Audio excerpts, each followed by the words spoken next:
ஆண்டவராகிய இயேசு கிறிஸ்துவின் வெளியேறப்பட்ட நாமத்தினால் உங்களை வாழ்த்துகிறேன். Our God is an amazing God. Our God is a prayer answering God. நம்முடைய தேவன் அவர் சர்வ வல்லமையுள்ள தேவனாக இருக்கிறார். அவர் நம்மத்திலே அசைவாடுகின்ற ஒரு மகிமை பொருந்திய தேவனாக இருக்கிறார். வேதவசனம் சொல்லுகிறது, உலகத்திலே வந்து எந்த மனிதனையும் பிரகாசிப்பிக்கின்ற ஒரு மெய்யான ஒளியாக அவர் இருக்கிறார். He works in mysterious ways in our lives. நம்முடைய வாழ்க்கையிலே ஒவ்வொரு சூழ்நிலைகளை மாற்றுகிற தேவன் அவர் நம்மோடு கூட இருக்கிறார். ஒவ்வொரு தேவைகளை சந்திக்கிற தேவன் நம்மோடு கூட இருக்கிறார்.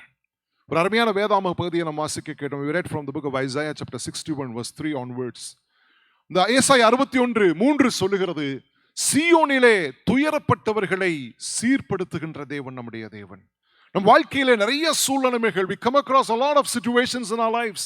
நிறைய மேடு பள்ளங்களை நாம் கடந்து வருகிறோம், நிறைய போராட்டங்களை கடந்து வருகிறோம், நிறைய பலவீனங்களை கடந்து வருகிறோம், நிறைய அவமானங்களை கடந்து வருகிறோம், நிறைய பிரிவினைகளை கடந்து வருகிறோம். ஆனால் தேவனை சார்ந்திருக்கிற பிள்ளைகளுடைய வாழ்க்கையில, தேவனை சார்ந்திருக்கிற ஜனங்களுடைய வாழ்க்கையில அவர் ஜெயத்தை தருகின்ற ஒரு தேவாதி தேவனாக இருக்கிறார். ஏசாயா தீர்க்கதரிசியின் புஸ்தகம் 26:3 சொல்லுகிறது, உம்மை உறுதியாய் பற்றி கொண்ட மனதை உடையவன் உம்மையே நம்பி இருக்கிறபடியால் நீர் அவனை பூரண சமாதானத்தோடு காத்துக்கொள்வீர். He keeps him in perfect peace whose heart is stayed in him. இந்த நாட்களிலே நீங்களும் நானும் ஆண்டவராகிய இயேசு கிறிஸ்துவை உறுதியாய் பிடித்துக் கொள்ளும்படியாய் அழைக்கப்படுகிறோம். We have to be so fervent in prayer, unmoving in prayer. நம்முடைய வாழ்க்கையிலே தேவனை சார்ந்திருக்கின்ற சூழ்நிலையில, தேவனை உறுதியாய் பற்றி பிடித்துக் கொள்கின்ற சூழ்நிலையில தேவன் நம்மை கரம் பிடித்து நடத்துகின்ற தேவனாக இருக்கிறார். யூதா எழுதின புஸ்தகத்திலே 24 சொல்லுகிறது, அவர் நம்மை வலுவாமல் காக்கின்ற தேவனாக இருக்கிறார். In season and in out of season he is able to keep us from slipping. நம்மை வலுவி செல்ல வைக்கக்கூடிய சூழ்நிலைகள் வருகிறது, நம்மை மறைக்கக்கூடிய சூழ்நிலைகள் வருகிறது, நம்மை அழிக்கக்கூடிய சூழ்நிலைகள் வருகிறது. எல்லாவற்றிலும் தேவன் நம்மை கரம் பிடித்து நடத்துகின்ற தேவனாக இருக்கிறார். தேவன் நம்மை கரம் பிடித்து உயர்த்துகின்ற தேவனாக இருக்கிறார். நம்மை பலப்படுத்துகின்ற தேவனாக இருக்கிறார். அப்போஸ்தலனாகிய பவுல் சொன்னதைப் போல, என்னை பலப்படுத்துகின்ற கிறிஸ்துவினாலே எல்லாவற்றையும் செய்ய நமக்கு அவர் பலத்தை கொடுத்திருக்கிறார். ஏசாயா 61:3 என்ன சொல்லுகிறது? சீயோனிலே துயரப்பட்டவர்களை சீர்படுத்தவும் அவர்களுக்கு சாம்பலுக்கு பதிலாக சிங்காரத்தையும். It's a beautiful verse. It says beauty instead of ashes. சாம்பலுக்கு பதிலாக சிங்காரத்தையும், நம்முடைய துயரத்திற்கு பதிலாக ஆனந்த தைலத்தையும், an oil of joy instead of mourning. மூன்றாவது சொல்லுகிறது, நம்முடைய மனதில் இருக்கிற போராட்டங்களுக்கு பதிலாக, நம்முடைய வேதனைக்கு பதிலாக ஒரு துதியின் உடையை கொடுக்கவும் அவர் வல்லமையுள்ள தேவனாக இருக்கிறார். A garment of praise instead of heaviness. இந்த நாட்களிலே நம்முடைய வாழ்க்கை ஒரு மாறுபட்ட வாழ்க்கையாக இருக்கிறது. As the virus mutates, our lifestyle is getting mutated too. நம்முடைய வாழ்க்கை மாறுகிறது, சிந்தனை மாறுகிறது, நம்முடைய யோசனைகள் மாறுகிறது, நம்முடைய ஆராதனை முறைகள் மாறுகிறது. என்ன மாறினாலும் நம்முடைய தேவன் ஒரு மாறாத தேவனாக இருக்கிறார். கரங்களை உயர்த்தி ஒரு அல்லேலூயா சொல்லுவோமா? என் தேவன் அவர் மாறாதவராக இருக்கிறார். தானியேல் எழுதின புஸ்தகம் 2:21 சொல்லுகிறது, அவர் காலங்களையும் சமயங்களையும் மாற்றுகிறவர். He changes times and seasons, but our God never changes. That is the reason we call him Jehovah. அவர் மாறாதவராக இருக்கிறார். அவர் இருக்கிறவராகவே இருக்கிறார். அவர் பூமி எங்கும் நன்மை செய்கிறவராக அவர் சுற்றி திரிகின்ற தேவனாக இருக்கிறார். இந்த நாட்களிலே நம்முடைய ஆலய பிரகாரங்களிலே நாம் ஊன்றப்பட்டு இருக்க வேண்டியது அவசியமாக இருக்கிறது. We need to be planted to our church. We need to be bearing fruits in our church. நம்முடைய ஆலயங்களில் நாட்டப்பட்டவர்களாக ஆலய பிரகாரங்களிலே கனி கொடுக்கின்ற தேவனாக இருக்க வேண்டியது அவசியமாக இருக்கிறது. இந்த நாளிலே we had a wonderful worship. வாலிபர்களாலே நடத்தப்படுகின்ற ஒரு ஆராதனை. எந்த சபையில வாலிபர்கள் எழுந்து நிற்கிறார்களோ அந்த சபையினுடைய வளர்ச்சியை யாராலும் மாற்ற முடியாது. கரத்தை உயர்த்தி, காரணம் தேவன் சொல்லுகிறார், வாலிபர்கள் பலவான் கையில் இருக்கக்கூடிய ஒரு அம்பாக அவர்கள் இருக்கிறார்கள். We have to encourage our children to come and preach the word of God, to worship the name of God. தேவனை நாம் ஆராதிக்கின்ற வேளையிலே அவர் மகிமையான காரியங்களை அவர் செய்ய வல்லமையுள்ள தேவனாக இருக்கிறார். தேவனுடைய சமூகத்திலே கடந்து வரும் போதெல்லாம் அவர் நமக்காக ஏதோ ஒரு காரியத்தை செய்கிறார், ஏதோ ஒரு அற்புதத்தை செய்கிறார், ஏதோ ஒரு நன்மையை செய்கிறார், ஏதோ ஒரு ஜெயத்தை தருகிறார். யாத்திராகமம் 3:21 சொல்லுகிறது, நீ போகும் போது வெறுமையாய் போவதில்லை. As you return, you will never return empty-handed. If God had the power to save me, என்ன ஒரு தேவனால் மாற்ற முடியும் என்று சொன்னால் தேவனுக்கு யாரை வேணாலும் மாற்ற முடியும். ஒரு பெரிய பாவியாக இருந்த என்னை, I used to be a drug addict, என்னை தேவன் மாற்றினார். என்னை அவர் பெயர் சொல்லி அழைத்தார். அவர் தம்முடைய அபிஷேகத்தை என் மேல் ஊற்றினார். இங்க இருக்கிற ஒவ்வொருவரும் மேலும் இந்த நாளில் ஆன்லைன் மூலமாக இந்த வார்த்தைகளை கேட்டுக்கொண்டிருக்கின்ற ஒவ்வொருவர் மீதும் இந்த நாளிலே ஒரு தேவனுடைய விளையாட பெற்ற ஒரு அபிஷேகத்தை தேவன் அனுப்புகிறதை பார்க்கிறேன். காரணம், நம்முடைய தேவன் அவர் சர்வ வல்லமையுள்ள தேவனாக இருக்கிறார். 3 காரியங்களை இந்த நாளிலே நாம் பார்க்க போகிறோம். முதலாவது காரியம், சாம்பலுக்கு பதிலாக சிங்காரம். Beauty instead of ashes. சாம்பல்னா என்ன? What is the meaning of ash? When you burn something, the final substance of something, to burn something is called the ash. ஒரு பொருளை அழிச்சி முடிந்த உடனே அதிலிருந்து வருகிறது தான் சாம்பல். ஒருவேளை இன்னைக்கு நம்முடைய வாழ்க்கை ஒரு சாம்பலாக இருக்கலாம். Maybe our career, maybe our finances, maybe our marriage, maybe our visa status is like ash. But God, the Holy Spirit says the situation of ash is going to become a situation of beauty. விசுவாசிக்கிறவங்க அப்படியே கரத்தை உயர்த்தி, ஆண்டவரே நான் விசுவாசிக்கிறேன், என் சாம்பலை அவர் சிங்காரமாய் மாற்றுகிற தேவனாக இருக்கிறார். All our hopelessness will go. All our failures will go. All our frustrations will go the moment we start believing that Jesus can do everything in my life. என் தேவன் என் வாழ்க்கையிலே எல்லாவற்றையும் செய்ய அவர் வல்லவராய் இருக்கிறார் என்பதை நீங்களும் நானும் விசுவாசிக்கும்படியாய் அழைக்கப்படுகிறோம். யோபு எழுதின புத்தகத்திலே 42ஆம் அதிகாரத்திலே 2ஆம் வசனம் சொல்லுகிறது, தேவரீர் நீர் சகலத்தையும் செய்ய வல்லவர், நீர் செய்ய நினைத்தது தடைபடாது என்பதை அறிந்திருக்கிறேன். God, you are able to do everything and no thoughts of yours could be thwarted. அவர் எல்லாவற்றையும் செய்து முடிக்கிறவர். Look at that comparison, how beautiful it is. Beauty instead of ashes. உன் சாம்பலுக்கு பதிலாக அவர் சிங்காரத்தை தர வல்லமையுள்ள தேவனாக இருக்கிறார். எனக்கு அருமையான சகோதரனே, சகோதரியே, இன்னைக்கு உங்க வாழ்க்கை ஒரு சாம்பலை போல போய் கொண்டிருக்கிறதா? உங்கள் நம்பிக்கை ஒரு சாம்பலை போல போய் கொண்டிருக்கிறதா? உங்களுடைய விசா ஸ்டேட்டஸ் ஒரு சாம்பலை போல போய் கொண்டிருக்கிறதா? உங்க வாழ்க்கையில உங்க படிப்பு, உங்கள் எதிர்காலம், உங்கள் வேலை, do you feel discouraged because nothing is happening in your life? இன்றைக்கு கர்த்தர் உங்கள் சாம்பலை அவர் சிங்காரமாய் மாற்ற விரும்புகிறார். வேதவசனம் சொல்லுகிறது, உலகத்திலே வந்து எந்த மனுஷனையும் பிரகாசிப்பிக்கின்ற ஒரு மெய்யான ஒளியாக நம்முடைய தேவன் இருக்கிறார். அவர் நம்மை பலப்படுத்துகிறவர், அவர் நம்மை மகிமைப்படுத்துகிறவர். நம்முடைய சாம்பலான வாழ்க்கையை அவர் சிங்காரமாய் மாற்றுகிறார். ஒருவேளை தானியேலின் புஸ்தகத்தை உங்க வீட்டுல போய் வாசித்து பாருங்க. 3ஆம் அதிகாரத்தை உங்க வீட்டுல போய் வாசித்து பாருங்க. அங்கு 3 பேர் இருக்கிறார்கள். அவருடைய பேர் தான் Shadrach, Meshach and Abednego. They work in the government of Nebuchadnezzar. அவர்கள் செய்வது எல்லாம் ஜெயமாக இருக்கிறது. அவர்கள் செய்வது எல்லாம் ஆசீர்வாதமாக இருக்கிறது. அவர்கள் செய்வதெல்லாம் ஒரு வித்தியாசமாக இருக்கிறது. நம்ம செய்யறதெல்லாம் வித்தியாசமா இருந்துச்சுனாலே நம்மோட வேலை செய்யறவங்களுக்கு அது பிடிக்காது, நம்முடைய அதிகாரிகளுக்கு அது பிடிக்காது. The same thing happened to these 3 people. உடனே ஒரு திட்டம் அங்கு கொண்டு வரப்படுகிறது. They went with a big complaint to the king. They said, we have to do something for these 3 people. ஒரு சிலையை உருவாக்குகிறார்கள். அதை இவர்கள் வணங்க மாட்டார்கள் என்பது தெரியும். இருந்தும் கூட ஒரு தாக்கீது, there was an agreement signed to defame these people. ராஜா அதற்கு ஒரு முத்திரையை எழுதி அதற்கு ஒரு கையெழுத்தை போடுகிறார். ஆனால் இந்த 3 பேர் சொல்லுகிறார்கள், எக்காரணம் கொண்டும் நாங்கள் அந்த சிலையை வெளிப்பட போவதில்லை. Never get diluted as far as our faith is concerned. நம்முடைய விசுவாசத்தை நாம் ஒரு நாளும் விட்டுவிடக் கூடாது. நம்முடைய நம்பிக்கையை ஒரு நாளும் விட்டுவிடக் கூடாது. நம்முடைய ஜெபத்தை ஒரு நாளும் விட்டுவிடக் கூடாது. தேவன் அழைத்த அழைப்பை ஒரு நாளும் விட்டுவிடக் கூடாது. நாம் உறுதியாய் இருக்க அழைக்கப்படுகிறோம். உறுதியாய் இருக்கின்ற தேவனுடைய திட்டத்தை நிறைவேற்ற அழைக்கப்படுகிறோம். ஒரு அருமையான மிஷனரி சரித்திரத்தை கேட்டோம். I was feeling ashamed.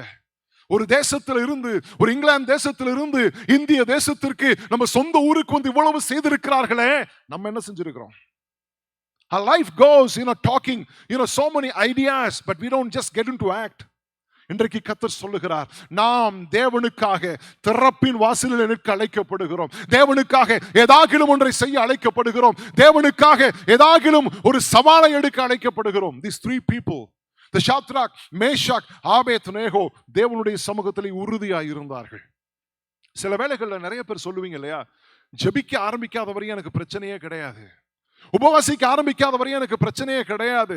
We say the moment I start to pray, everything happens simultaneously. பிரச்சனை வர மாதிரி இருக்கும், போராட்டம் வர மாதிரி இருக்கும். ஆனால் தேவன் நமக்கு ஜெயம் கொடுக்கிற தேவனாக இருக்கிறார். தேவன் நமக்கு விடுதலை கொடுக்கின்ற தேவனாக இருக்கிறார். தேவன் நம்முடைய கரத்தை பிடித்து நம்மை வழிநடத்துகின்ற தேவனாக இருக்கிறார். காரணம், நம்முடைய தேவன் வாக்கு தத்துவங்களிலே உண்மையுள்ள தேவனாக இருக்கிறார். ரோமர் எழுதின புஸ்தகம் 4ஆம் அதிகாரத்தில் 17ஆம் வசனம் 21ஆம் வசனம் சொல்லுகிறது, வாக்கு தத்தம் பண்ணினவர் அவைகளை நிறைவேற்ற வல்லமையுள்ள தேவனாக இருக்கிறார். நமக்கு சொன்ன காரியங்கள் ஒவ்வொன்றும் ஆகும். ஆதிகாமம் எழுதின புஸ்தகம் 28ஆம் அதிகாரம் 15ஆம் வசனம் சொல்லுகிறது, நான் உனக்கு சொன்னதை செய்யும் அளவும் உன்னை கைவிடுவது இல்லை. எத்தனை பேர் விசுவாசிக்கிறீங்க? ஆமென். அவர் உண்மையுள்ள தேவனாக இருக்கிறார். இந்த 3 பேரை அழைச்சிட்டு வந்தாங்க, ஷாத்ராக், மேஷாக், ஆபேத்நேகோவை. மற்றவங்களுக்கெல்லாம் சாதாரண அக்கினி, இவர்களுக்கு மாத்திரம் 7 மடங்கு சூடாக்கப்பட்ட அக்கினி. ஏன் 7 மடங்கு சூடாக்கப்பட்ட அக்கினி? See, this king wanted them to become ash 7 times sooner. 7 மடங்கு சீக்கிரமாக இவர்கள் சாம்பலாக வேண்டும் என்பது அந்த ராஜாவுடைய எண்ணமாக இருந்தது. சூடாக்கினாங்க, கைகளை கால்களை கட்டினார்கள், பலவான்களை அழைத்தார்கள், அவங்களை தூக்கி நெருப்புல போட்டாங்க. நமக்கெல்லாம் தெரியும் இல்லையா, எவ்வளவு நேரத்தில் எது வேகுன்றது தெரியும். Especially for the people who cook, they know how long does it take for this particular meat or the rice or whatever it is, how long does it take for it to cook. அப்ப அந்த ராஜாவுக்கு தெரியும், அந்த சூளையினுடைய பிரதிநிதிகளுக்கு தெரியும், இந்நேரம் அவங்க சாம்பலா இருப்பாங்க, இந்நேரம் அவங்க ஒண்ணும் இல்லாம போயிருப்பாங்க. சில நேரம் கழித்து அந்த ராஜா வந்து உள்ள எட்டி பார்க்கிறாரு. போட்டது 3 பேர், உள்ள இருப்பது 4 பேர். வேதம் சொல்லுகிறது, மலைகள் விலகினாலும் பர்வதங்கள் நிலை பெயர்ந்தாலும் என் கிருபை உன்னை விட்டு விலகாமலும் என் சமாதானத்தின் உடன்படிக்கை உன்னை விட்டு நிலை பெயராமலும் இருக்கும். கிறிஸ்துவுக்கு அருமையானவர்களே, கர்த்தர் நம்மோடு கூட இருக்கிறார். கர்த்தர் நம்முடைய கரத்தை அவர் பிடித்து இருக்கிறார். கர்த்தர் நமக்கு ஜெயம் கொடுக்கின்ற தேவனாக இருக்கிறார். கர்த்தர் நமக்கு விடுதலை கொடுக்கின்ற தேவனாக இருக்கிறார். நம்ம அழியணும்னு நிறைய பேர் நினைக்கலாம், நம்ம ஒண்ணு இல்லாம போகணும்னு நிறைய பேர் நினைக்கலாம். The more we are going through afflictions, the more God is going to bless us. தேவன் நம்மை ஆசீர்வதிக்கின்ற தேவனாக இருக்கிறார். இந்த ராஜாவுக்கு ஒண்ணுமே புரியல. He was completely confused to see what he was able to sight there. நான் 3 பேரை தானே போட்டேன், எப்படி 4 பேர் இருக்காங்க? வேதவசனம் சொல்லுகிறது, அந்த 4வது மனுஷன் தேவ சாயலுடைய ஒரு மனுஷனாக இருக்கிறான். ஒரு காரியத்தை நீங்க நல்லா புரிஞ்சுக்கங்க. மேபி உங்க வேலையில் நிறைய போராட்டங்கள் இருக்கிறது, உங்களுடைய படிப்புல நிறைய போராட்டங்கள் இருக்கிறது, உங்க குடும்பத்தில் நிறைய போராட்டங்கள் இருக்கிறது, இந்த கல்ச்சர் மூலமா நிறைய போராட்டங்கள் இருக்கிறது, இந்த கோவிட் மூலமாக நிறைய போராட்டங்கள் இருக்கிறது. But we are not alone. God is with us. That's the reason we call him Jehovah Shammah. Jehovah Shammah நம் கூடவே இருக்கின்ற தேவனாக இருக்கிறார். அவர் நம்மோடு கூட இருக்கிறார். அவர் நம் கரத்தை பிடித்து அவர் நம்மை வழிநடத்துகின்ற தேவனாக இருக்கிறார். உலகத்தின் முடிவு பரியந்தம் சகல நாட்களிலும் நம்முடைய தேவன் நம்மோடு கூட இருக்கிற தேவனாக இருக்கிறார். ஒரு காரியத்தை நல்லா புரியணும். 4ஆம் அதிகாரத்தினுடைய முதல் 2 வசனத்தை வாசிக்கும் போது நேபுகாத்நேச்சர் சொல்லுகிறார், அவர் சகல ஜனத்திற்கும் சகல பாஷைக்காரருக்கும் சகல தேசத்தாருக்கும் சொல்லுகிறார், உங்களுக்கு சமாதானம் பெருக கடவது. உன்னதமான தேவன் என்னிடத்தில் செய்த அற்புதங்களையும் அதிசயங்களையும் பிரசித்தம் பண்ணுவது எனக்கு நன்மையாய் கண்டது. ஹல்லேலூயா. பாருங்க, இதுதான் துதியின் வல்லமை, இதுதான் ஜெபத்தின் வல்லமை, இதுதான் விசுவாசத்தின் வல்லமை. அது என்ன? எந்த ராஜா அவர்களை அழிக்கும்படியாக ஒரு தாக்கீதை கையெழுத்து இட்டாரோ அதே ராஜா ஒரு சாட்சியை கொடுக்கிறாரு. உன்னதமான தேவன் என்னிடத்தில் செய்த நன்மைகளையும் அற்புதங்களையும் அதிசயங்களையும் பிரஸ்தாபப்படுத்துவது எனக்கு நன்மையாய் கண்டது. கர்த்தர் இந்த சபையில நிறைய திட்டங்களை வைத்திருக்கிறார். இந்த சபையில நிறைய ஆசீர்வாதங்களை வைத்திருக்கிறார், நிறைய சாட்சிகளை வைத்திருக்கிறார். இந்த சபையை தேவன் விரிவாக்க போகிறார். காரணம், நாம் தேவனுடைய திட்டத்திற்குள்ளாக, தேவனுடைய காணியாட்சிக்குள்ளாக, அவருடைய சித்தத்திற்குள்ளாக நாம் இருக்கின்ற வேளையில கர்த்தர் நம் வாழ்க்கையில சாம்பல்களை அவர் சிங்காரமாய் மாற்றுகின்ற தேவனாக இருக்கிறார். The problem is we are not focused with God. தேவனோடு கூட நாம் நாட்டப்பட வேண்டியது அவசியமாக இருக்கிறது. ஒருவன் என்னிலும் நான் அவனிலும் நிலைத்திருந்தால் அவன் மிகுந்த கனிகளை கொடுப்பான். என்ன இல்லாமல் உங்களால் ஒன்றும் செய்ய முடியாது. இந்த 3 மகிமையான தெய்வ மனிதர்கள் வாழ்க்கையில இருந்த ஒரே ஒரு காரியம், ஒரு விடாப்பிடியான ஒரு விசுவாசம், ஒரு உறுதியான ஒரு நம்பிக்கை. No matter how highly we are posted, no matter what kind of a situation that we are in, we have to hold on to the Lord. தேவனை பற்றி பிடித்துக் கொள்கின்ற வேளையில, தேவனை சார்ந்திருக்கின்ற வேளையில, தேவனை தரித்துக் கொண்டிருக்கின்ற வேளையில, ரூத் எழுதின புஸ்தகத்தில் 2ஆம் அதிகாரம் 12ஆம் வசனம் சொல்லுகிறது, உன் செய்கைகளுக்கு தக்க பலனை கர்த்தர் உனக்கு கட்டளையிடுவாராக. இஸ்ரவேலின் தேவனாகிய கர்த்தருடைய செட்டைகளின் கீழே அடைக்கலமாய் வந்த உனக்கு அவராலே நிறைவான பலன் உண்டாகுவதாக. சொல்லுங்க பார்க்கலாம். தேவன் நமக்கு நிறைவான பலனை தருகிறவராக இருக்கிறார். தேவன் அவர் மகிமையான காரியங்களை செய்ய வல்லமையுள்ள தேவனாக இருக்கிறார். அவருடைய செட்டையின் நிழலிலே அவர் வாழ்க்கையில் we have to take refuge in the presence of God. We have to take refuge in the power of God. We have to take refuge in the promises of God. Can you say amen? See, நம்ம பிரச்சனை என்ன தெரியுமா? Today we Google everything, but we never can Google God. இன்னைக்கு எதை எடுத்தாலும் நம்ம என்ன பண்றோம்? கூகுள் பண்ணி பார்க்கறோம். Is it right? What is happening? இன்னைக்கு வெதர் எப்படி இருக்கு? We Google. என்ன பண்ண போறோம்? Maps, we Google. But to know the plans of God, we can never Google it. We have to go to God. தேவனை சார்ந்து இருக்க வேண்டும். முழங்கால்களை மடக்கி தேவனுடைய சமூகத்தில் நாம் ஜெபிக்கும்படியாக அழைக்கப்படுகிறோம். பாருங்க, சாம்பலை சிங்காரமாய் மாற்றுகிற தேவன் நம்மோடு கூட இருக்கிறார். நீங்க நம்ம வாழ்க்கை சாம்பலா போயிட்டு இருக்கலாம், நம்பிக்கையே இல்லாம போயிட்டு இருக்கலாம். கடந்த 1.25 ஆண்டுகள், more than almost 2 years, we were unable to travel anywhere. Last December, I was tested positive for COVID. நான், என்னுடைய மகன், அவங்க 2 பேர், என்னுடைய பிள்ளைகள் வந்து they were home quarantine and they were getting their treatments. ஆனா எனக்கு வந்து I started getting a lot of complications. I had problems breathing. மூச்சு விட முடியல. அப்போ பாத்தீங்கன்னா the C-reactive protein and D-dimer, everything started rising up very badly. We've been married for 26 years. அன்னைக்கு தான் ஹாஸ்பிட்டல் போகணும். No one can accompany me to the hospital. அப்ப என் மனைவி சொன்னா, ஜெபம் பண்ணலாமான்னு கேட்டா. I said okay. ஜெபத்தை ஆரம்பிச்சா she just broke out. எங்க வாழ்க்கையில எத்தனையோ சூழ்நிலைகளை பார்த்திருக்கிறோம், எத்தனையோ அழிவுகளை பார்த்திருக்கிறோம், எத்தனையோ நஷ்டங்களை பார்த்திருக்கிறோம். I've never seen my wife cry. She just broke down and said, Lord, you have to help us. We just trust in you. Hospital போயாச்சு. The moment I went, I wasn't oxygen. பாத்தீங்களா, என்னுடைய lung was affected about 60%. And the doctor said, anything could happen at any time. நிறைய கையெழுத்துக்களை வாங்குறாங்க. They took a lot of undertaking from me. 5 days, 6 days passed by. நல்லா தூங்கிட்டு இருக்க ஒரு நாள் doctors were trying to come and wake me up. புடிச்சனியே திருப்பி உலுக்கி எடுக்கறாங்க என்னைய. I was into a deep sleep, unfortunately. When I woke up, all the machines, all the equipment which was fitted to me was making all kinds of noises. எல்லா சத்தமும் போடுது. Then the doctor said, your heart rate has dropped down to 37. If it drops down by 1, if it goes down to 36, you will get into coma. Call somebody from your house. I told this doctor, I'm a COVID positive patient. How do you expect my family people to come? They said, I don't know what. Call them. Correct? 2:15 மணி இருக்கும். I just called my wife. I said, I want to have a cup of coffee. எனக்கு ஒரு coffee போட்டு அனுப்பிவிடு. So her brother was there. So she sent the cup of coffee within 15 minutes time. The doctor told my brother-in-law, don't allow him to sleep. If he sleeps forever. So they got some undertaking from him in about 7-8 pages. And he was talking to me about something all. என்னலாமோ பேசிட்டு இருக்காரு. The heart rate wouldn't increase. Each injection used to be about $500. They gave me about 8 injections of them. ஒண்ணுமே ஆகல. என் பக்கத்து கியூபிக்கல்ல இருந்தவர் நல்லா, he was getting ready to discharge the following morning, he passed away. So many people in my phone contact, about 18 of them, they're not even alive today. ஆனா ஒரு நாள் தேவன் சொன்னாரு, நீ எழும்பி போ அப்படினாரு.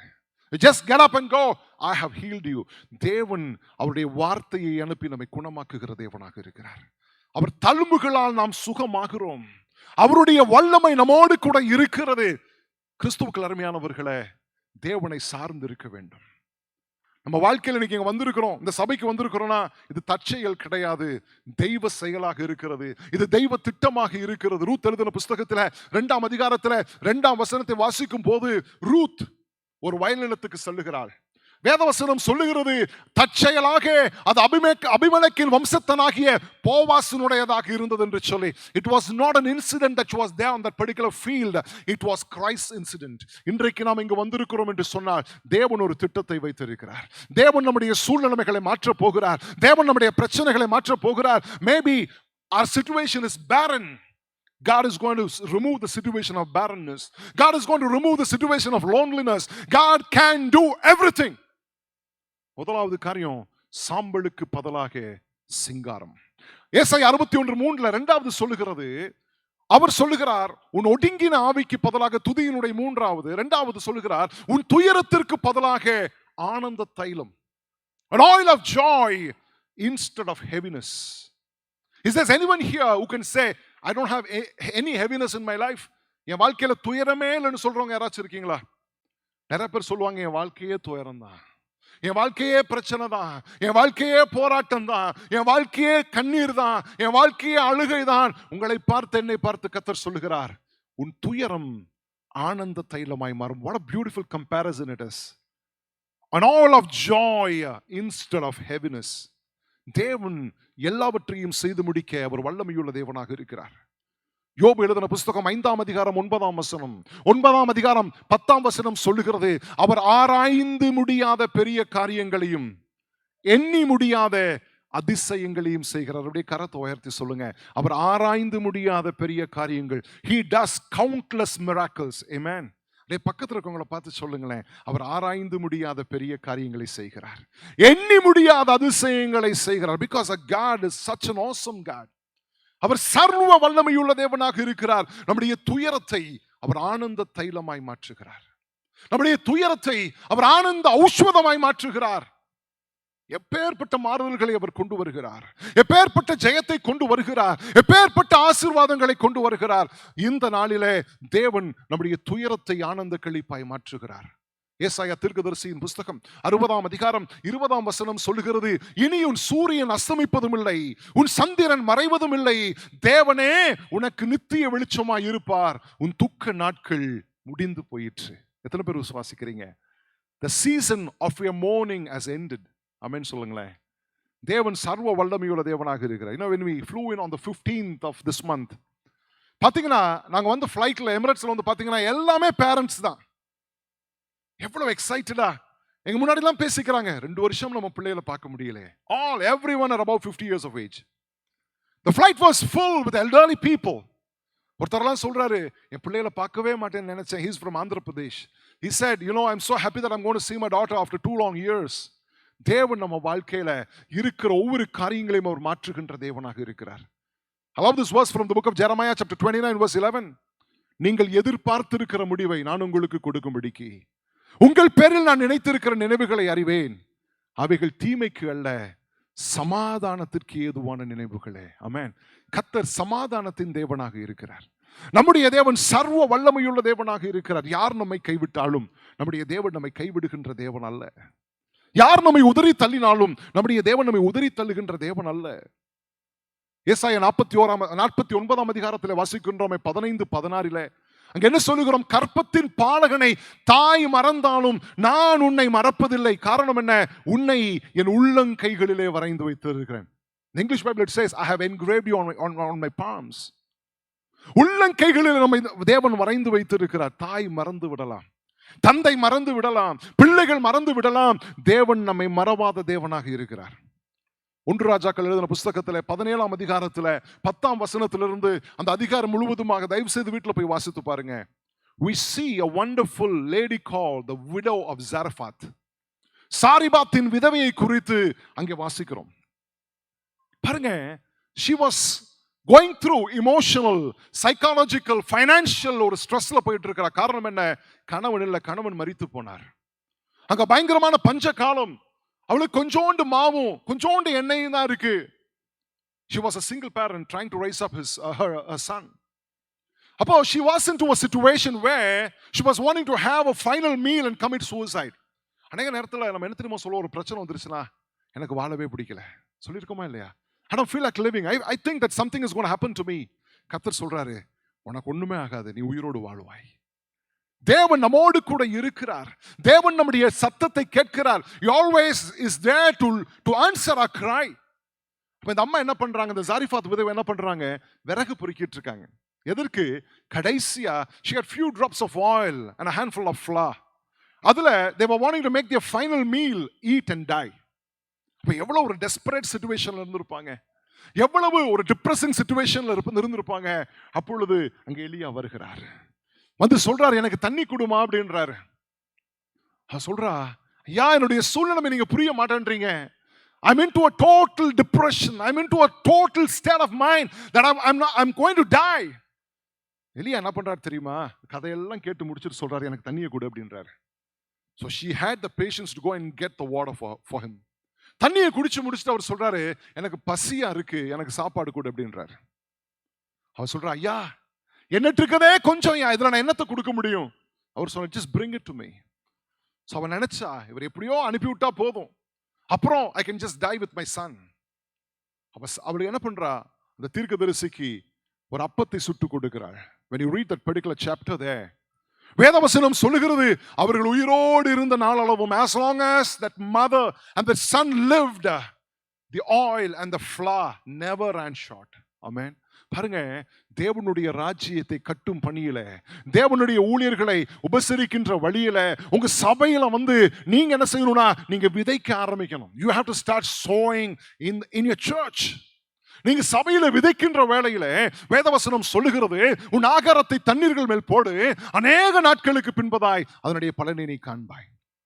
நம்முடைய தேவன் அவர் சர்வ வல்லமையுள்ள ஒரு தேவனாக இருக்கிறார். நம்முடைய துயரத்தை ஆனந்த களிப்பாக மாற்றுகிற தேவன், நம் வாழ்க்கையில ஜெயம் கொடுக்கிற தேவன்.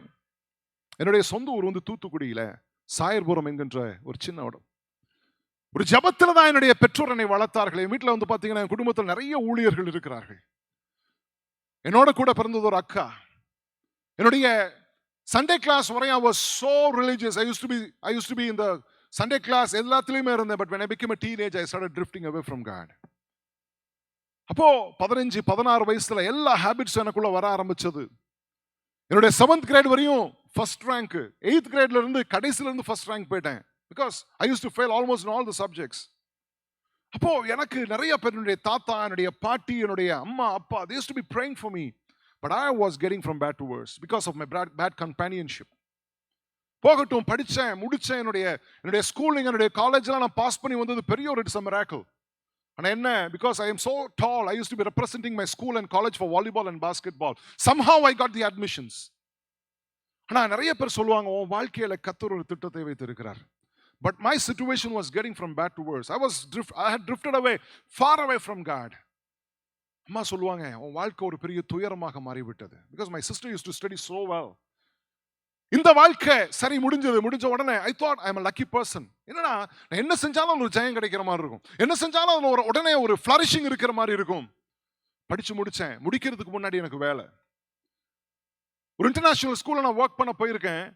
அந்த ஸ்கூல்ல எனக்கு பாத்தீங்கன்னா 8000 ரூபாய் சம்பளம். எங்க அக்கா கோல்ட் மெடலிஸ்ட், அவங்களுக்கு 2000 ரூபாய் சம்பளம். அப்ப நான் கூப்பிட்டு எங்க அக்காட்ட சொல்லுவேன், you are a university rank holder and I'm getting so much more than what you are getting. So I thought, ஒரு பலன் எனக்குள்ளாக வந்து விட்டது, ஒரு நீதி எனக்குள்ளாக வந்து விட்டது. Okay, making the long story short, 24 வயசுல they decided to get me married. So she came into my life and we got married. கல்யாணம் பண்ண முத நாள் என் மனைவி கேட்டது ஒண்ணுதான், நான் திருமணம் செய்து கொள்ளக்கூடியவர் ஆண்டவராக இயேசு கிறிஸ்துவை சொந்த இரட்சகராக ஏற்றுக்கொண்டிருக்கணும், அவருக்கு எந்த கெட்ட பழக்கமும் இருக்கக்கூடாது. ஒரே சத்தியம், எனக்கு எந்த கெட்ட பழக்கமும் இல்லை. சண்டே கிளாஸ்ல படிச்ச நிறைய சங்கீதங்கள் ஞாபகம் வந்துச்சு. 4 சங்கீதத்தை சொன்னோன்னே ஏமாந்தாச்சு. வாழ்க்கை செல்ல ஆரம்பிச்சது. கல்யாணம் ஆகி first anniversary we had a son. அடுத்து ஒரு 2 yearsல மகள். அப்போ 2 பிள்ளைகள் வந்தாச்சு, எல்லாமே நல்லா ஆயிருச்சு. As I was working for the school, I had a huge restaurant. அது மாத்திரமல்ல, திருப்பூர்ன்ற ஒரு இடத்துல I had a big export unit where we manufacture t-shirts. So gradually I started becoming a millionaire. ஒரே நாள் 2 கார், பெரிய மாளிகை போன்ற வீடு. I thought I can buy Jesus. I thought I can bribe Jesus. திருப்பூர்ல 2000ஆவது ஆண்டு we started a huge industry where I had about 318 people working under me. அந்த இனாகுரேஷனுக்கு என் மனைவி அங்க அழுக ஆரம்பிக்கிறா. நான் கேட்டேன், உனக்கு என்னாச்சு, பைத்தியம் பிடிச்சிருச்சான்னு கேட்டேன். அவ சொன்னா, நமக்கு இருக்கிற ஆசீர்வாதமே நிறைய இருக்கே, இதையே நீங்க ஆரம்பிக்கிறீங்க. I just called my driver. I said, drop her back at home. நான் சொன்னேன், நீ இப்படி அழுகிறது எனக்கு பிடிக்கல. She said, no, something is going wrong somewhere. எப்பயுமே ஊழியர்களை மதிப்பது கிடையாது, ஜெபிப்பது கிடையாது, வேதம் வாசிப்பது கிடையாது. ஒரு நாள் வந்தது.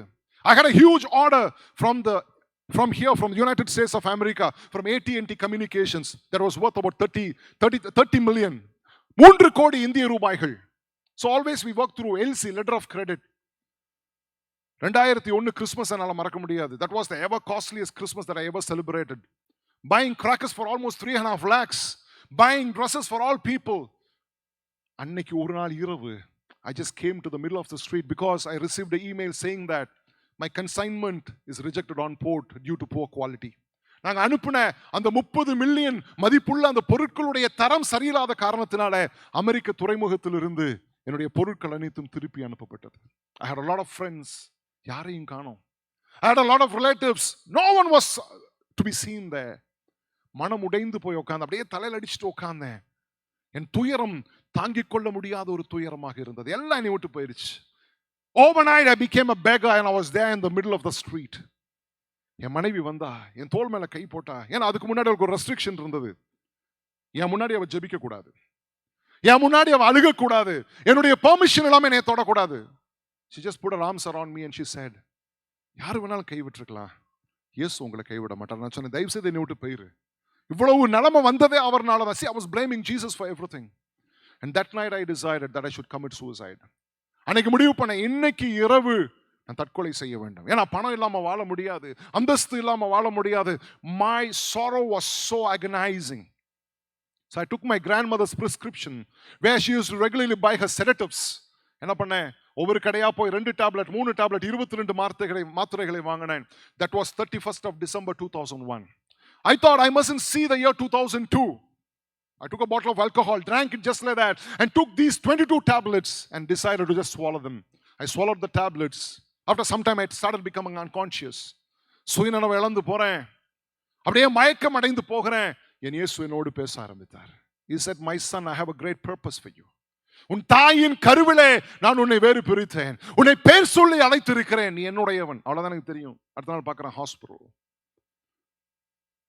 God had an encounter in my life.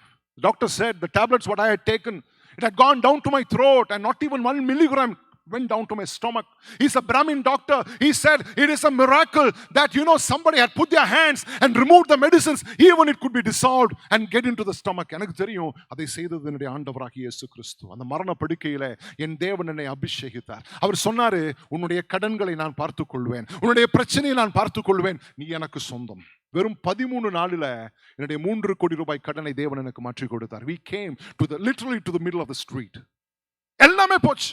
என் வீட்டில் இருந்த எல்லா பொருளும் போச்சு, என் வீட்டில் இருந்த ஃபர்னிச்சர் போச்சு, என் வீடு போச்சு, என் கம்பெனி போச்சு, என்னுடைய ரெஸ்டாரண்ட் போச்சு. ஆனால் ஒரே ஒரு காரியம், என் தேவன் என்னை ரட்சித்தார். என் துயரத்தை அவர் ஆனந்த தைலமாய் மாற்றினார். இன்னைக்கு எல்லாத்தையும் இழந்து வந்திருக்கிறீங்களா? Have you lost everything in your life? Have you lost your family? Have you lost your blessing? Have you lost your status? Have you lost your job? Have you lost your health? And this evening God is going to make you to recover everything if you believe in him. நீ விசுவாசித்தால் தேவனுடைய மகிமையை காண்பாய். Dear church, I'm not here to come to promote my ministry. I've come to promote the kingdom of God. என்னைய ஒரு தேவனால மாற்ற முடியும்னு சொன்னா, ஒரு நாளைக்கு 40 சிகரெட் குடிச்ச என்னைய ஒரே இரவுல மாத்த முடியும்னு சொன்னா, 1.5 பாட்டில் சாராயம் குடிச்ச என்னைய ஒரே இரவுல மாத்த முடியும்னு சொன்னா, நிறைய போதைகள் ட்ரக்ஸ் யூஸ் பண்ண என்ன ஒரே இரவுல மாத்த முடியும்னு சொன்னா, அந்த தேவன் இங்கே இருக்கிறார். ஒருவேளை நீங்க வந்திருக்கலாம், உங்க குடும்பம் எல்லாம் இருக்கலாம், இன்னும் உங்க குடும்பத்தில் ரட்சிக்கப்படாதவங்க இருக்கலாம். Now is the time of God's salvation in your family. உன் கண்ணீர் யாவும் அப்படி துருத்திய அளவு இருக்கிறது. சங்கீதம் 56:8 சொல்லுகிறது, your tears are there in a bottle. Amen. முதல் காரியம், சாம்பலுக்கு பதிலாய் சிங்காரம். இரண்டாவது, துயரத்திற்கு பதிலாய் ஆனந்த தைலம். மூன்றாவது, உன் ஒடுங்கிய ஆவிக்கு பதிலாக துதியின் உடை. A garment of praise instead of heaviness. Now today, which doctor is so busy? The psychiatrist. மனநல மருத்துவர் தான் இன்னைக்கு ரொம்ப பிஸியா இருக்காரு. ஏன் தெரியுமா? We are unable to handle our stress. We are unable to handle our anxiety. But God the Holy Spirit says, I am going to handle your stress. உன் heaviness நான் மாத்த போறேன், உன் போராட்டத்தை மாத்த போறேன், உன் அவமானத்தை மாத்த போறேன், உன் நிந்தையை நான் மாற்ற போகிறேன். அவர் சர்வ வல்லமையுள்ள தேவன். ஏசாயா தீர்க்கதரிசியின் புத்தகம் 58ஆம் அதிகாரம் 8ஆம் வசனம் சொல்லுகிறது, அப்பொழுது விடியற்கால வெளுப்பை போல உன் வெளிச்சம் எழும்பி உன் சுகவாழ்வு சீக்கிரத்தில் துளிர்த்து உன் நீதி உனக்கு முன்பதாய் செல்லும், கர்த்தருடைய மகிமை உன்னை பின்னாலே காக்கும். இருக்கீங்களா? Then will thine light shine like a dawn. Your righteousness will go before you and the glory of the Lord will be your rear guard. பாருங்க, நம்முடைய ஒவ்வொரு ஒடுங்கி போன ஆவியை துதியினுடையாய் மாற்றுகிறார். மார்க் எழுதின சுவிசேஷம் 10ஆம் அதிகாரம் 46ஆம் வசனம் முதல் 51ஆம் வசனம் அவர் வீட்டில் போய் வாசித்து பாருங்க. There's a blind beggar called Bartimaeus. ஒரு கண் தெரியாத ஒரு பிச்சைக்காரன் இருக்கிறான். அவன் இயேசு வருகிறதை கேள்விப்படுறான். He started praising God. அவன் என்ன சொல்கிறான் தெரியுமா? தாவீதின் குமாரனே எனக்கு இறங்கும். Immediately, people there started, telling him, please shut up. சொல்றாங்க, அவனை பேசாதிருக்கும்படி அநேகர் அதட்டினார்கள். ஆனா அவன் பண்ணது என்ன தெரியுமா? முன்பை விட அதிகமாய் அவன் தேவனை ஆராதிக்க ஆரம்பிச்சான். Say, we have to increase our time that we spend in worshiping God. We have to increase our time praying in the presence of God, reading the word of God, praying for the nation, praying for people, and doing something that God expects from us to do. பாருங்க, அவன் முன்பை விட அதிகமா கூப்பிட்ட உடனே இயேசு நிற்கிறார். நின்று சொல்லுகிறார், அவனை கூட்டிட்டு வர சொல்றாரு. The same people who wanted him to keep quiet, the same people saying to him, they said, get up, cheer up, he is calling you. இதுதான் வேணும். பாருங்க, நம்ம ஜெபம் அதிகரிச்சுட்டே போகணும், நம்ம விசுவாசம் அதிகரிச்சுட்டே போகணும், தேவனோட பேசுற நேரம் அதிகரிச்சுட்டே போகணும். எரேமியா 33:3 சொல்லுகிறதே, என்னை நோக்கி கூப்பிடு, அப்பொழுது உனக்கு உத்தரவு கொடுத்து நீ அறியாததும் நீ எட்டாததுமான பெரிய காரியங்களை உனக்கு செய்வேன் என்று சொன்னாரே. ஏசப்பா என் வாழ்க்கையில வந்துட்டாரு, சந்தோஷம். 13 நாட்கள் என் கடனை மாத்தி கொடுத்துட்டாரு, சந்தோஷம். இப்ப என்ன பண்றது? அடுத்தது கையில வெறும் 320 ரூபாய் இருக்கு. என் பையனும் பொண்ணும் பஸ்ல ஏறி போனதே கிடையாது. அன்னைக்கு தான் ஃபர்ஸ்ட் டைம் என் பிள்ளைகள் பஸ்ல ஏறுறாங்க. God said go to Madurai. Okay, we were obedient to go to Madurai because we grew up in Ooty. My children were there in Ooty. My children were born in Ooty. நிறைய பேருக்கு ஊட்டி weather தெரியும் நினைக்கிறேன். Seattle மாதிரியே தான் இருக்கும். அங்க இருந்து we are getting into a place where it is like hot heaven. First time பஸ்ல ஏறோம். என் பையன் சொல்றான், அப்பா இந்த கார் பெருசா இருக்குப்பா, நீங்க கூட எந்திரிச்சு நிக்க முடியுது. எஸ், கோயம்புத்தூர் வந்தாச்சு. என் வைஃப் சொல்றா, பீடியா ஷோர் வாங்கணும் பிள்ளைகளுக்கு. It used to be 220 rupees. I have only 300 rupees in my pocket. நான் சொன்னேன், மதுரையில் போய் பார்த்துக்கலாம். ஒரு கடையில் போய் கொஞ்சம் பரோட்டா 2 ஆம்லெட் வாங்கி பஸ்லேயே சாப்பிட்டாச்சு. மதுரையில் போய் இறங்கியாச்சு, கையில் 40 ரூபா இருக்கு. அக்கா வீட்டுக்கு போகணும், ஆட்டோவில் போகணும், இல்லாட்டி ஒரு டாக்ஸியில் போகணும். ஆட்டோ 100 ரூபா குறைஞ்சு வர மாட்டேன்றான். 4:15 மணிக்கு என் பிள்ளைகளை கொசு கடிச்சிட்டு இருக்கு. அப்படியே வானத்தை நோக்கி பார்க்குறேன். என் பையன் சொல்றான், அப்பா பசிக்குது, காசு கிடையாது. You know, an auto rickshaw came and just stood by there. Sir, உன்னை பார்த்தா வாழ்ந்து கெட்டவன் மாதிரி இருக்கு சார், உன் கையில் இருக்க காசை கொடு, எங்க போகணுமோ அங்கே கொண்டு போய் விடுறேன் சொல்லிட்டு 40 ரூபா இருக்கு. 10 ரூபா என் பிள்ளைகளுக்கு 5 ரூபா பிஸ்கட் பாக்கெட் வாங்கிக்கிறேன், வாங்கிட்டு வா சார். ஹைடன் சீக்கிரம் ஒரு பிஸ்கட் இருக்கு, 5 ரூபா வாங்கியாச்சு. பிள்ளைகள் கையில கொடுத்தாச்சு, அவங்க சாப்பிட ஆரம்பிச்சுட்டாங்க. அந்த ஆட்டோல வந்து உட்காடுறேன். ஒரு வசனம் அந்த ஆட்டோல எழுதிருக்கு, நிச்சயமாகவே முடிவு உண்டு, உன் நம்பிக்கை வீண் போகாது. நீதிமொழிகள் 23:18. என் கண்களிலே தாரை தாரையாய் தண்ணீர் வடிந்து கொண்டிருக்கிறது. அந்த வசனத்தை பிடிச்சுக்கிட்டு, நீர் எனக்கு முடிவு தருகிறவர். அவர் அவர் அல்பாவின் ஒமேகா, ஆரம்பத்திலிருந்து முடிவையும் முடிவிலிருந்து ஆரம்பத்தையும் பார்க்கக்கூடிய தேவன். போயாச்சு, இறங்கியாச்சு, இருக்கிற 30 ரூபாயை கொடுத்தாச்சு. 1 ரூபாய் 25 காசு பாக்கெட்ல இருக்கு. நான் ஏசப்பாட்ட சொன்னேன், நீர் எங்களை பெருக பண்ணுகிற தேவன், நீர் என்னை அழைத்தது உண்மையானால் நீர் என்னை வழி நடத்துங்க. அக்காட்ட கேட்டேன் காலையில, ஏதாச்சும் காசு இருந்தா கொடுக்கா. She gave her wallet to me and said, take as much as money you want. எவ்வளவு பணம் வேணுமோ எடுத்துக்க. நாங்க வாலெட் திறந்து பார்க்கறேன், உள்ள 600 ரூபாய் இருக்கு. 300 ரூபாய் எடுத்து வச்சேன். காலையிலே போய் 220 ரூபாய்க்கு பீடியாஷுவர் அந்த மில்க் பவுடர் வாங்கியாச்சு. 80 ரூபாயை நானும் என் மனைவி இதே பைபிள்ல வச்சு ஜோமனும், ஆண்டவரே 5 அப்பம் 2 மீன்களை நீர் 5000 பேருக்கு போஷித்து இதை வச்சு எங்க வாழ்க்கையை கட்டுங்க. லான்சர் என்ற கம்பெனியில சூப்பர்வைசர் வேலைக்கு அப்ளை பண்ணியிருக்கிறேன். ஒரு நாள் 50,000 ரூபாய் சம்பாதிச்சவன் மாசம் 5,000 ரூபாய் சம்பளத்துக்கு வேலைக்கு அப்ளை பண்றேன். முதல் நாள் போறேன், 2வது நாள் போறேன். ஒவ்வொரு நாள் சொல்றேன், come tomorrow. Third day when I went, I had only 17 rupees in my pocket. அன்னைக்கு காலை ஏசப்பா சொல்றாரு, மீகா 7:15, உன்னை அதிசயங்களை காண பண்ணுவேன். போனோடனே அந்த டைரக்டர் ஆஃப் த கம்பெனி அப்பதான் ரெஸ்யூம் எடுத்து பார்த்துட்டு சொல்றாரு, உனக்கு வேலை கிடையாது, உனக்கும் ஆட்டோமொபைலுக்கு சம்பந்தமே கிடையாது, you only worked for a school. கோபமா வருது. 3 நாள் அலைஞ்சிருக்கேன் அந்த வெயில்ல. ஆனா ஆண்டவர் சொன்ன வாக்குத்தத்தம் ஞாபகம் வந்தது. வேதம் சொல்லுகிறது, ரோமர் 4:17, அவர் இல்லாதவைகளை இருக்கிறவைகளை போல அழைக்கிற தேவனாக இருக்கிறார். He calls things into existence, the things which does not exist as they exist. Can you say amen? பாருங்க, அந்த அவர் டோரை திறந்து வெளியே வர அவர் சொல்றாரு, இன்னைக்கு ஈவினிங் இந்த கம்பெனிக்கு ஒரு ஜெனரல் மேனேஜர் அப்பாயிண்ட் பண்றோம், 40 பேர் வர்றாங்க, நீ வந்து சும்மா அட்டென்ட் பண்ணி பாரு. வீட்டுக்கு போயிட்டு வரதுக்கு காசு கிடையாது. அந்த கம்பெனியுடைய மொட்டை மாடியில் போய் முழங்கால் போட்டு ஜோம் பண்ண ஆரம்பிச்சேன். 4 மணிக்கு கீழே வர்றேன், 7:15 மணிக்கு அந்த கம்பெனியுடைய ஜெனரல் மேனேஜராக நான் மாறினேன். ஏசப்பட்ட 5,000 ரூபாய் சம்பளம் கேட்டேன், ஏசப்பா 25,000 ரூபாய் சம்பளம் கொடுத்தார். எபேசியர் 3:20 சொல்லுகிறது, நாம் வேண்டிக் கொள்கிறதற்கும் நாம் நினைக்கிறதற்கும் மிகவும் அதிகமாய் அவர் செய்ய வல்லமையுள்ள தேவனாக இருக்கிறார். 2003 வரையும் உலக பிரகாரமாக வேலை செய்தேன். 2003 செப்டம்பர் மாதத்துல முழு நேர ஊழியத்திற்கு கடந்து வந்தேன். ஒரு காரியத்தை சொல்லட்டுமா? இந்த 18 ஆண்டுகள்ல கர்த்தர் எங்களை அபரிவிதமாய் ஆசீர்வதித்திருக்கிறார். எங்க தேவைகளை சந்தித்திருக்கிறார். மகிமையான தேவனாக இருந்திருக்கிறார். எங்கள் துயரத்தை ஆனந்த தைலமாய் மாற்றி இருக்கிறார். 3 காரியத்தை பார்த்திருக்கிறோம். சாம்பலுக்கு பதிலாக சிங்காரம், துயரத்திற்கு பதிலாக ஆனந்த தைலம், ஒடுங்கி ஆவிக்கு பதிலாக துதியினுடைய. என்னை கேட்டுக்கொண்டிருக்கின்ற அருமையான ஜனமே, கர்த்தர் நம்ம வாழ்க்கையில பெரிய ஒரு நோக்கத்தை வைத்திருக்கிறார், ஒரு பெரிய திட்டத்தை வைத்திருக்கிறார். இந்த இடத்துல நம்ம தற்செயலா கடந்து வரல. தேவ பிரசன்னம் நம் நடுவில் இறங்கி வந்து கொண்டிருக்கிறது. Start enjoying the presence of God all the time. தேவனுடைய பிரசன்னத்தில் நாம் நிரம்பி இருக்கின்ற வேளையில அவர் மகிமையான காரியங்களை செய்ய வல்லமையுள்ள தேவனாக இருக்கிறார். அவர் ஜெயம் கொடுக்கின்ற தேவனாக இருக்கிறார். அவர் நம்மோடு கூட இருக்கிறார். நம் கரத்தை பிடித்து அவர் நம்மை வழி நடத்துவார். அவர் நமக்கு ஜெயம் கொடுப்பார். காரணம், அவர் நம்முடைய சாம்பலை அவர் சிங்காரமாய் மாற்ற வல்லமையுள்ள தேவன். நம்முடைய துயரத்தை ஆனந்த தைலமாய் மாற்ற அவர் வல்லமையுள்ள தேவன். நம்முடைய ஒடுங்கிய ஆவியை ஒரு துதியின் உடையாய் மாற்ற அவர் வல்லமையுள்ள தேவன். We decided wherever we go. என்னுடைய மகன் வந்து he finished his bachelor's in mechanical engineering in PSG College of Technology, Coimbatore, and he works as a design engineer for a company. My daughter is doing a MSW HR in MCC Chennai. அப்போ கர்த்தர் எங்க ரெண்டு பேருக்கு நிறைய வாய்ப்பு கொடுத்தாரு. Wherever, to whichever country we go together. We don't stay for more than 3 weeks in a country. போய் தேவனுடைய ஊழியத்தை நிறைவேற்ற கர்த்தர் எங்களுக்கு உதவி செய்திருக்கிறார். ஒரே ஒரு காரியத்தை சொல்லி முடிக்க விரும்புகிறேன்.